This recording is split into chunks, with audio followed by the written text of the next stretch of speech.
아멘. 열심히 달려오셨습니다. 이제 몇 주 아니면은 우리들에게 허락된 2019년도 마지막 날을 맞이하게 될 겁니다. 감사한 것은 여전히 우리들에게 약 석 주간의 기간이 남아 있다는 것이 위로가 됩니다. 그래서 오늘 저는 이 말씀의 제목을 달려온 길이라 돌아보지 아니하고 얼마가 남았든지 간에 달려갈 길이라 하는 그러한 제목으로 말씀을 나누려고 합니다. 우리 말씀 대하기 전에 잠시 기도하고 말씀 듣겠습니다. 살아계신 아버지, 은혜를 감사합니다. 한없이 베푸시는 하나님의 은혜가 오늘도 우리를 이 자리에 있게 하셨습니다. 포기하지 아니하시는 하나님의 사랑이 오늘도 우리를 말씀 앞에 서게 하셨사오니 주의 사랑하는 백성들에게 하나님 말씀하옵소서. 종이 듣겠나이다. 말씀하옵소서. 마음에 새겨나가 지키겠나이다. 다짐하는 귀한 시간 되게 하여 주옵소서. 부족한 종, 못난 종을 대언자로 세우십니다. 막대기만도 못하지만 하나님 말씀을 담으려 합니다. 오염되지 아니하도록, 사람의 흉내내지 아니하도록 온전하게 하나님의 도구로만 쓰임받게 하여 주시옵소서. 감사드렸고 예수님 이름으로 기도하옵나이다. 아멘. 전체 성경은 66권의 책으로 되어져 있습니다. 그 가운데 구약은 39권으로 되어 있고요. 신약은 27권의 책이 되어 있습니다.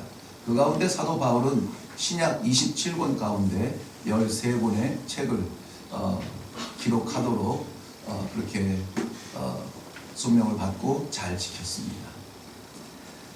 많은 책들 가운데 사도 바울이 기록한 글들, 특별히 잘 준비되거나 형편이 그럴만하거나 그런 데서 기록된 책은 거의 없습니다.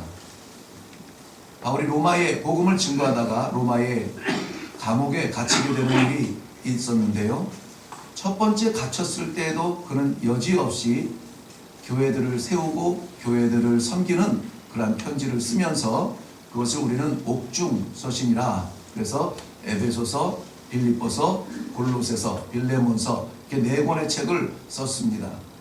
그런데 옥중서신은 이 4권의 책에서 끝나는 것이 아니라 어쩌면은 이 4권의 책을 기록했던 그 옥중 상황보다 더 어려운 상황인 마지막, 인생의 마지막 해에 역시 옥에서 갇혀있다가 순교하게 되는데요. 마지막 기록된 책이 디도서와 오늘 우리가 함께 나눈 이 디모데 후서입니다.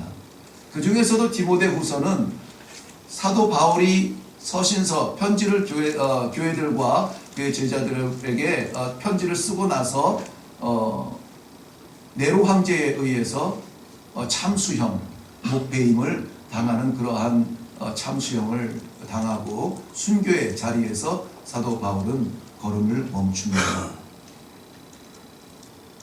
특별히 오늘 디모데 후서는 사랑하는 아들, 영적 아들인 디모데에게 기록하는 내용이기 때문에 그 마음이 변함없습니다만은 더욱 간절한 마음을 담아서 유언과 같은 그런 내용을 담고 있습니다.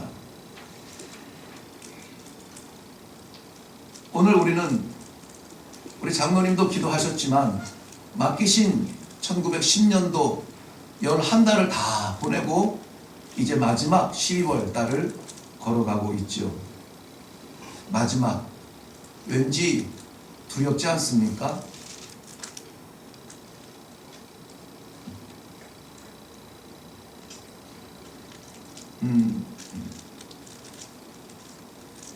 말씀을 준비하는 가운데 도저히 나갈 수 없는 부분들이 있고,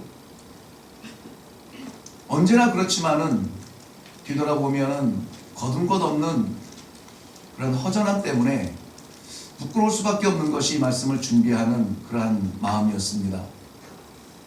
그러나 이 말씀 가운데는 우리들에게 주시는 귀한 위로의 말씀이 있는데요.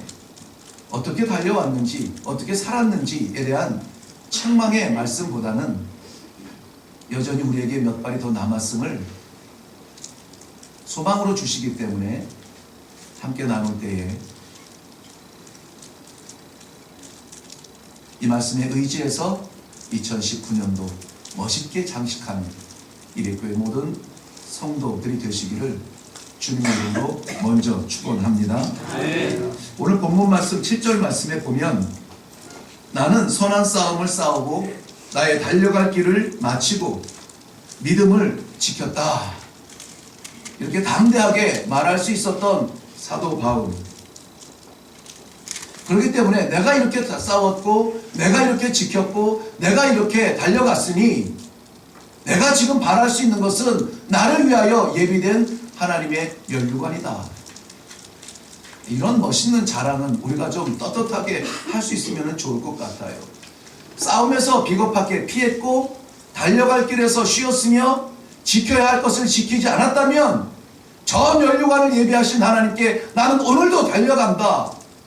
저 면류관 나에게 주실 것을 확실하게 믿는다. 어떻게 그렇게 말할 수 있었을까요?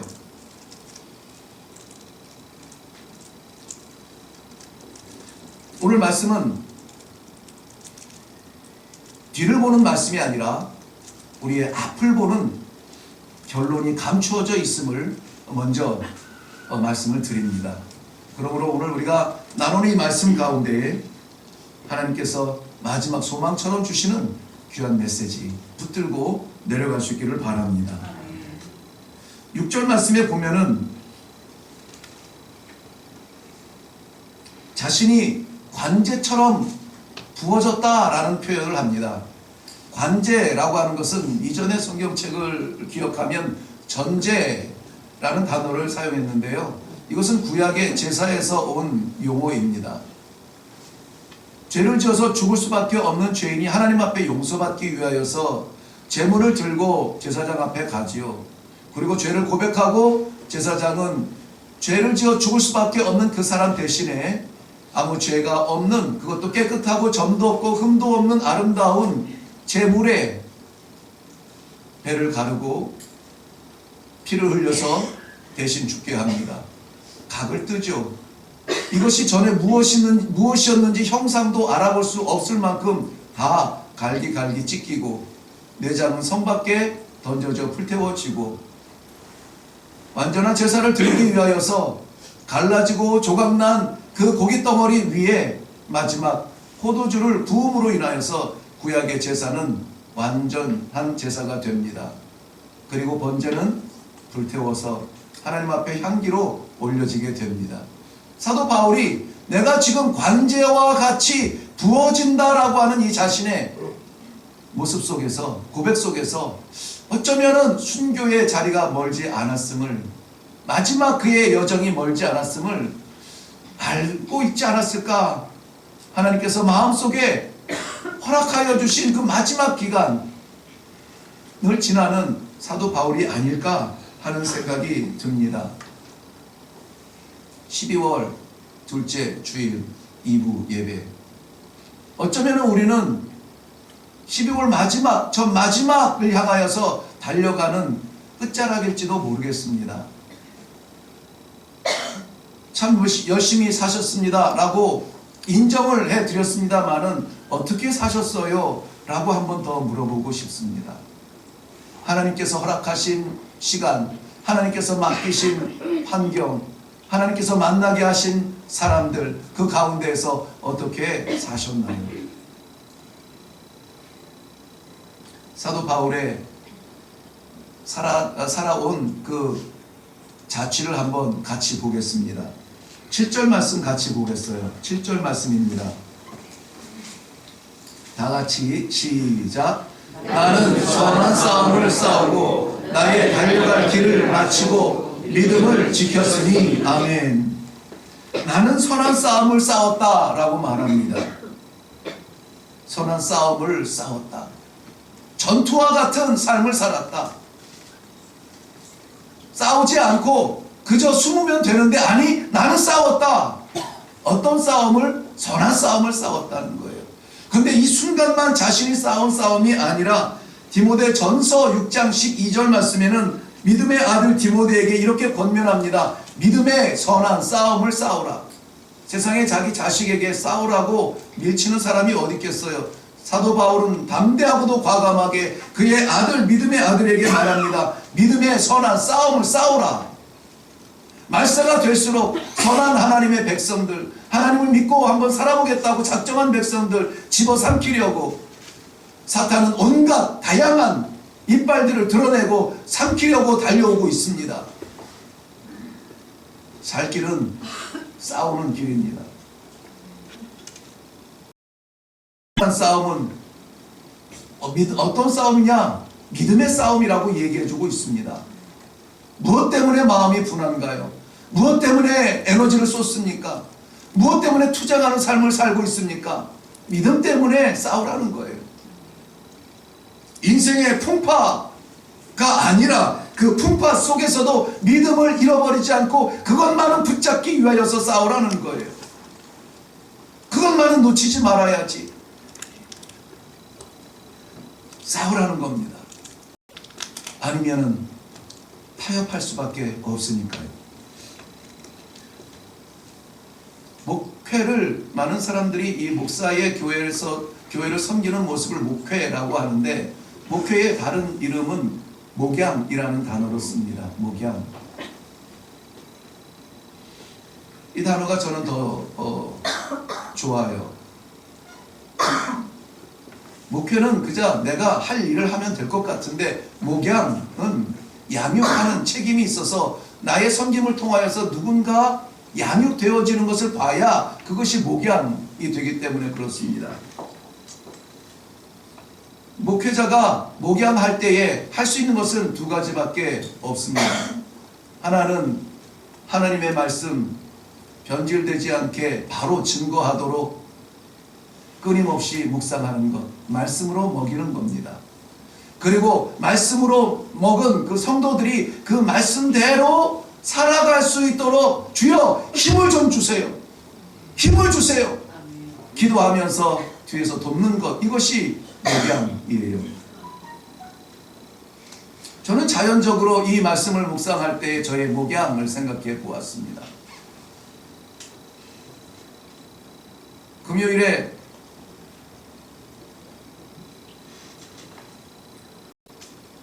기도원에 들어가서 펼친 말씀인데 목양을 생각하게 했어요. 지난 1년 동안의 목양. 마음이 답답했습니다.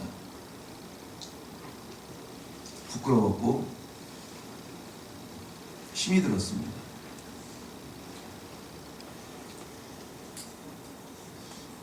원래는 우리 장로님들과 같이 들어가려고 했습니다마는 아시겠지만 우리 홍 장로님의 건강 때문에 한 주 연기하면서 다녀왔습니다. 우리 하나님께서는 장로님을 너무 사랑하시는 것 같아요. 장로님 이번 주에 지난 금요일에 올라갔으면 맨바닥에서 살 뻔했습니다. 그 안성에 있는 사랑의 교회 수양관인데요, 아주 큰 호텔 같은 건물을 가지고 있거든요. 그런데 그 방이 가득 찼어요. 꽉 찼어요. 그래서 목사님, 그 뭐라고 그러지? 온돌방? 예, 온돌방으로 가셔야 됩니다. 근데 그 방도 뭐 1인실, 뭐 2인실은 없고 그냥 단체로 들어가는, 여러 명 들어가는 그 방에 들어가야 된대요. 그래도 하나님께서 오라 하셨을 땐 이유가 있으실 테니까 들어갔어요. 들어가면서 곳곳에 옹기종기 모여있는 사람들, 1층 카페에도 여기도 저기 모여있고 저기도 모여있고, 복도에도 여기도 모여있고 저기도 모여있고, 방이 지나가면서 방이 열려있는데 그 방 안에도 사람들이 모여가지고 뚫어내요. 그 기도원을 가득 채운 사람들 모여서 찬송하고, 가득 채운 사람들 여기저기 모여서 335 모여서 기도하고, 무슨 무슨 생각이 들었냐면은 우리 교회 성도들이었으면 좋겠다 생각했죠. 이래 교회 성도들이 저렇게 삼삼오오 모여서 찬송하고 기도하고 방에 들어가서도 들어놓고 쉬는 것이 아니라 그 안에서도 뭔가 펼쳐놓고 찬송을 하고 있어요. 그런 교회가 되면 좋겠다. 나는 그런 목양을 하지 못했다. 안타까움이 저를 철썩 주저앉게 했습니다. 이 말씀을 나누기가 두려웠습니다. 정말 목회자로서 양육의 현장에서 믿음의 선한 싸움을 싸워봤는가? 제가 잠깐 경험한 거에 의하면은 목양을 할 때에 반응이 있어요. 반응. 그러니까 우리 성도들이 한 번씩 돌아가면서 예배를 인도해 봤으면 좋겠다는 생각이 들 때가 있어요. 여기서 보면은 우리 성도들의 모습이 다 보이는데 그냥 얼굴만 보이는 게 아니라 말씀이 들어가고 찬양이 간절하고 그게 다 보인다는 거죠. 우리 성도님들은 저만 보지만 저는 성도님들을 다 보잖아요. 어떤 때는 정말 이 식은땀이 이렇게 흐르도록 바위 같은 그러한 저항이 있어요. 무슨 일일까? 무슨 일일까? 이 말씀이 귀로도 안 들어가요. 저항이 바위 같은 이 시멘트 바닥같이 탕탕 튀기는 그러한 느낌이 있어요. 어떤 때는 말씀을 받고 끄덕거리고 듣는데 그것을 다시 반납하는 듯 변화가 안 되는 거죠. 은혜를 받은 것 같은데 또 똑같아요. 은혜를 받은 것 같은데 또 똑같아요. 그런가 하면 야, 정말 하나님 너무 놀랍다.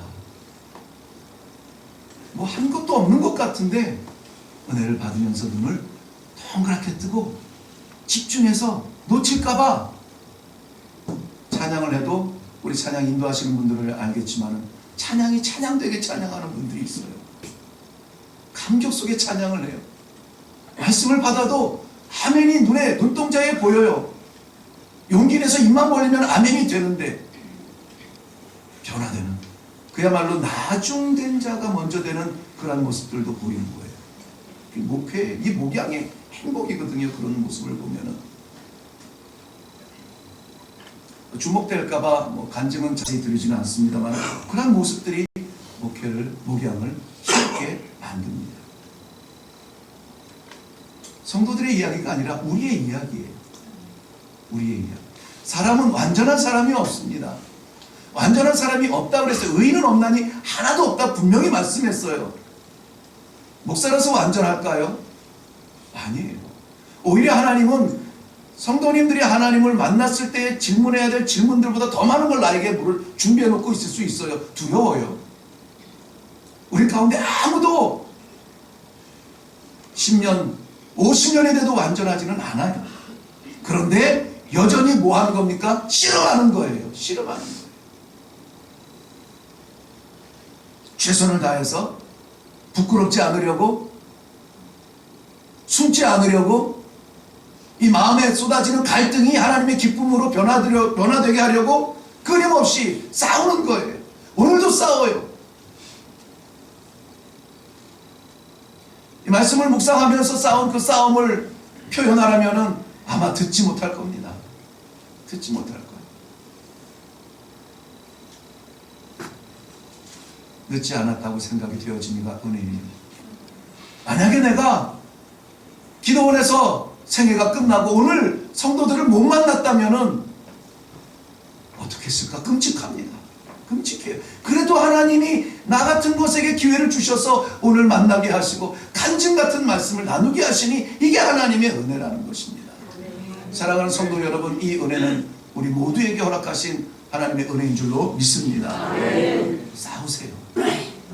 믿음의 갈등으로 싸우세요. 믿음을 간직하고 지키고 그것을 위해서 싸워야지. 전에도 한두 번 제가 예를 들었지만은 민물고기 예를 드렸잖아요. 만물에 그 민물고기 시냇물에 있는 송사리, 아이들 말로 송사리죠. 송사리마저도 가만히 있지 않아요. 살려고 가만히 있지 않아요. 그냥 가만히 있으면 편한데 물이 흘러가는 대로 두둥실 떠나가면은 좋은데 그러면은 죽게 돼요. 짠물 만나면은 뭐 견디지 못하고 죽잖아요. 그래서 살라고 물이 내려오는 걸 거슬러서 올라가요. 물고기 머리가 항상 그쪽을 향하고 있잖아요. 가만히 있는 것 같아도 몸부림을 치는 겁니다. 살라고. 죽기 살기로 헤엄치는 거예요. 평안해 보여도. 하물며 우리 성도들의 믿음은 어떻겠습니까? 어떻게 해야 이 믿음을 지키겠어요? 싸워야 됩니다. 자신과 싸우고, 갈등과 싸우고, 내 경험과 싸우고, 내 재산과 싸우고, 내 건강과 싸우고, 믿음과 바꾸지 않으려고 싸우고, 싸우는 몸부림을 하나님께서는 얼마나 좋아하실까요? 네, 우리 두 번째 얼른 넘어가서 보겠습니다. 두 번째 말씀은 나의 달려갈 길을 마치고 라는 말을 하고 있어요. 달려갈 길을 마쳤다. 이것은 경주하는 모습을 생각을 하면 됩니다. 경주하는 모습을 마치고 그랬습니다. 여기 싸웠다, 마쳤다, 달려간다, 이것은 전부 다 완료형이에요. 지금 순간에 어쩌다 보니까 당한 것처럼 이렇게 싸우고 달려가는 것이 아니라 어제도 달려왔고 오늘도 달려가는 거예요. 어제도 싸웠고 오늘도 싸우는 거예요. 믿음을 간직한 이후로 계속해서 싸워오는 거예요. 100m 달리기 선수가 99m를 막 달리고 나서 야 수고했다 그러고 거기서 멈추지 않잖아요. 어쩌면은 1m에서 99m까지 쏟았던 그 모든 열정보다 마지막 스퍼트를 위해서 마지막 힘을 점프하듯이 달려드는 그거 마지막 순간 아니겠어요?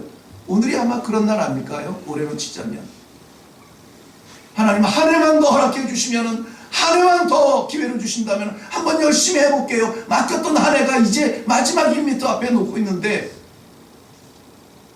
저는 뒤보다는 앞을 봐야 된다고 봅니다. 사도행전 20장 17절 말씀에는 사도 바울은 나는 전하고 가르치는 일과 회개하는 일과 예수께 대한 믿음을 증거하는 일에 최선을 다했다고 고백하고 있습니다. 빌립보서 3장 14절 말씀에는 표대를 향하여 예수 그리스도 안에서 하나님이 위해서 부르신 부름의 상을 위하여 달려가노라 라고. 사도 바울은 달려가는 사람, 맨날 싸우는 사람. 겔리라고 하는 사람은 사도 바울의 삶을 이렇게 정의했습니다. 바울의 삶은 경주와 같은데 그의 경주는 장거리요 장애물 경주였다라고 말하고 있어요. 장거리요 장애물 경주였다. 한번 생각을 해보세요. 우리의 신앙은 어떻습니까? 단거리 신앙 갖고 있지 않습니까? 단거리. 뭔가 바닥바닥 일어나야 되고 구했으면 응답을 해야 되지. 왜 응답을 안 해줘? 이제까지 우리가 씨름해 왔는데 이제는 해결해 줘야지. 너무 급한 결말을 짓지는 않습니까? 신앙의 인내가 우리를 인내케 하지 못하고 그저 우리의 경험과 우리의 성품대로 욱하면서 저지른 그러한 죄들 너무 짧지 않나요? 판단이. 로마서 5장 3절 이후에 있는 말씀 우리가 잘 알잖아요. 환난은 인내는 연단을 낳는 소망을 이룬다는 이 말씀 우리 잘 알잖아요. 우리 모든 성도들의 꿈, 그 소망, 그것을 이루기 위하여서 인내하면서 나아가야 되는데 첫 번째 만나는 환난에 우리는 그저 주저앉습니다. 이럴 거면 나는 안 믿어. 이렇게 힘들게 하면 나는 안 믿어. 잘났어요 아주. 안 믿는데 여기까지 나오죠. 그러시든지. 근데 안타까우니까 그러지 마세요. 그러지 마세요. 조금 더 참아보세요. 조금 더 기도해요. 저도 기도로 도울게요. 얘가 예수 믿고 내가 이렇게 헌신하고 내가 이렇게 열심히 하는데 뭐 나한테 오는 게 없다는 거지. 얘 아직 아니에요. 하나님의 나라에서 변하지 아니할 영원한 것을 받는 그 순간까지 싸우는 교회여야 합니다. 그러한 성도들이 가득 찬 교회가 이레교회예요. 여기는 안주하는 사람이 없어요. 늘 말씀드리잖아요. 우리 교회 어르신들 안주하에 있는 분들 보셨어요? 젊은이들 더 껴야 되고요. 더 섬겨야 되고. 오늘 목사님이 나를 좀 잡으셨나 보네. 사도 바울이 안디옥 교회에서 사도로 안수함 받고 나서 이 오늘 그 순교하는 그 자리까지 멈추질 않았어요. 자신이 멈추지를 않았어요. 제가 멈추면 여러분도 멈추세요. 그러나 제가 멈출 수 없도록 여러분 저를 위해서 기도해 주세요. 사도 바울이 걸은 길은 복음의 길입니다. 그럼에도 불구하고 그는 동족들로부터 버림받았고 복음을 전하는 이방인들로부터 외면당하고 고통당하고 갇히고 매를 수없이 맞고 강을 건너야 하고 돌길을 건너야 하고 가시밭길을 걸어야 하고 그럼에도 불구하고 그는 멈추지 않았어요. 그래서 우리가 그를 사도 바울이라고 말하는 거예요. 사도행전 20장 24절 말씀에는 그의 고백이 이렇게 담겨져 있어요. 내가 달려갈 길과 주 예수께 받은 사명 곧 하나님의 은혜의 복음을 증거하는 일을 마치려 하면은 나의 생명조차 조금도 귀한 것을 여기지 아니하겠노라 말하고 있습니다. 생명도 조금도 귀한 것으로 여기지 않겠대요. 여기서 조금도 말하는 것은 전혀예요. 전혀. 복음이 나의 90%, 내 생활이 10%가 아니라 복음이 내 100%예요. 하나님의 말씀이 내 100%예요. 한번 그렇게 살아보는 거예요. 그렇게 살아보는 거예요. 세상에서 손해나봤자 하나님의 나라에서 영광인데 한번 해보지 않겠습니까? 이 길 마치기까지는 우리 충성으로 최선을 다하는 성도들이 되시기를 바랍니다. 이 교회 안에, 이레교회 안에는 큰 사람 작은 사람이 없어요. 크기는 우리 김용욱 집사님이 제일 크지. 사역은 목사님의 사역이 제일 큰가요? 아니에요. 아니에요. 성도들에게 맡기신 하나님의 직분에는 크고 작음이 없어요. 이 자리도 똑같고 앉은 자리도 똑같고 보이지도 아니하는 장로님의 기도처럼 저 부엌에서 오늘도 아픈 허리 두들겨 가면서 씻는 그 섬김도 똑같아요. 하나님 앞에서.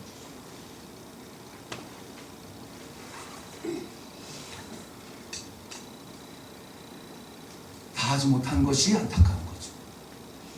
억지로 한 것이 죄송한 거죠. 그걸 회개하는 거예요. 안타까워서 왜 그랬을까? 회개하는 거예요. 그리고 다시 한번 해봐야지 다짐하는 거예요. 그리고 힘드니까 기도하는 거예요. 하나님께서 함께 하심을 느끼니까 찬송하는 거예요. 이것이 이레교회의 신앙이에요. 마지막 사도 바울의 모습은 믿음을 지켰다라고 말합니다. 믿음을 지켰다. 잠언 4장 23절 말씀에 모든 지킬 만한 것 중에서 내 마음을 지키라 그랬습니다. 왜 마음을 지키라고 했을까요? 거기에서 생명이 나온다고 했어요. 생명이 나오는 거예요. 다른 것은 포장이에요. 진짜 생명은 여기에서 나온다는 겁니다. 여기에서. 여러분 거기에 뭐가 있습니까? 여러분의 마음에 여기에서 생명이 나온다고 했는데 마음을 지킨다고 했던 그 생명 담은 그 마음에 뭐로 채워져 있습니까? 한번 생각해 보세요. 내 마음은 무엇으로 채워져 있을까? 무엇이 나를 조종하고 있나? 내가 무엇 때문에 분주한가? 내가 무엇 때문에 가슴이 두근거리나? 내가 내 마음이 무엇을 기대하고 있나? 사람은요 마음에 가득한 것으로 말을 합니다. 마음에 가득한 것이 생활이 돼요. 마음에 가득한 것이 습관이 되고 마음에 가득한 것이 신앙이 됩니다. 이제나 저제나 오나 가나 광교가 얼만큼 올랐는데 우리는 왜 안 오르나. 골치가 아프대요. 골치가. 마음이 그것만 참. 아파트만 보면은 뭐 생각나요? 저기 사는 사람들은 다 예수 믿을까? 죄송해요. 어려운 질문해서. 저기 몇 평이야? 평수로 저게 얼마나 올랐다는데 그럼 얼마야? 아파트만 보면은 떠오르는 생각, 사람을 보면 떠오르는 생각, 그게 뭐예요? 우리 마음에 담겨 있는 거예요.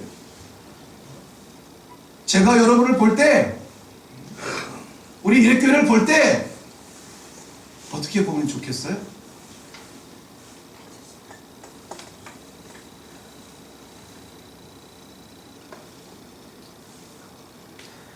하나님으로 가득 차면 좋겠습니다. 그래서 우리 찬양하잖아요. 하나님 마음으로 보게 해주세요. 하나님 보는 것 보게 해주세요. 하나님 마음으로 잡게 해주세요. 네. 믿음은 다른 게 아니더라고요. 믿음이 좋다, 믿음이 약하다, 믿음이 뭔데 좋다고 그러고 뭔데 약하다 그래요. 믿음은 다른 게 아니고요. 믿음은 그냥 하나님과의 관계예요. 관계. 하나님과 나와의 관계예요. 내가 누워도 하나님 생각, 일어나도 하나님 생각, 하나님 어떻게 할까요? 그저 하나에서 10까지 하나님 찾으면 그건 하나님과의 관계가 좋은 거예요. 믿음이 좋은 거예요. 부러워요. 하나님과의 관계. 우리는 하나님을 기쁘시게 해드리자고 해서 하나님이 기뻐하는 일회교회를 꿈꾸고 지금 열심히 달려가고 있습니다. 하나님이 기뻐하시는 교회는 어떤 교회일까요?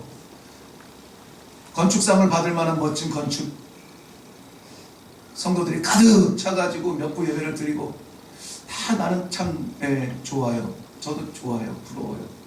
진짜 하나님이 기뻐하시는 교회는 믿음으로 가득 찬 교회. 모여있는 성도들에게 사람 모습이 안 보이고 믿음의 모습이 보이는 그러한 교회. 그러한 성도, 하나님이 기뻐하시는 성도입니다. 히브리서 11장 6절에도 분명히 말씀해 주셨습니다. 믿음이 없이는 하나님을 기쁘시게 못하나니. 마음에 새기세요. 하나님이 기뻐하시는 것은 믿음입니다. 믿음이에요. 사람도 첫사랑에 빠질 수 있잖아요. 10년 만나고 사랑이 싹 트는 것도 귀한 사랑이지만 첫눈에 반한 것도 귀한 사랑이잖아요. 처음과 나중이 따로 없어요. 지금 오늘 우리의 마음을 채운 것이 하나님이기를 바랍니다. 믿음을 지키길 바라요. 건강 잃어도 믿음을 지키면 사는 겁니다. 재물 잃어도 믿음 지키면 얻는 겁니다. 다 잃어도 믿음 붙들면 하나님의 나라의 영원한 면류관을 받는 겁니다. 이러한 꿈이 우리 일회교회의 꿈입니다. 하나님께서 허락하신 지난 1년 달려온 길 순간처럼 지나갔지만 이제 한 3주 열심히 싸웁시다. 지키고 열심히 달려갑시다. 기도의 자리, 마지막 불꽃으로 여태까지 우리 교회가 특세 안 한다 그래가지고 나랑 상관없는 자리가 아니라 마지막 우리 새벽에 기도 한번 해보고 연초에 시작하지 말고 오늘부터 시작해서 새벽에 나의 기도의 자리를 찾으시고 예배 때마다 집에 계신데도 안 나와, 예배 안 나오는 공직자랜다. 그걸 뭐라고 그러죠? 뭐라고 그러죠? 직분자들이 있대요. 직분자들이 있대요. 오늘부터는 우리의 자리를 찾을 수 있기를 바랍니다. 분명한 목적지를 향해서. 신앙은 속도가 아니고 방향. 많이 쓰는 말인데요. 속도가 아니고 방향.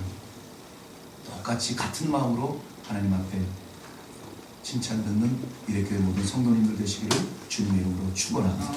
기도하겠습니다.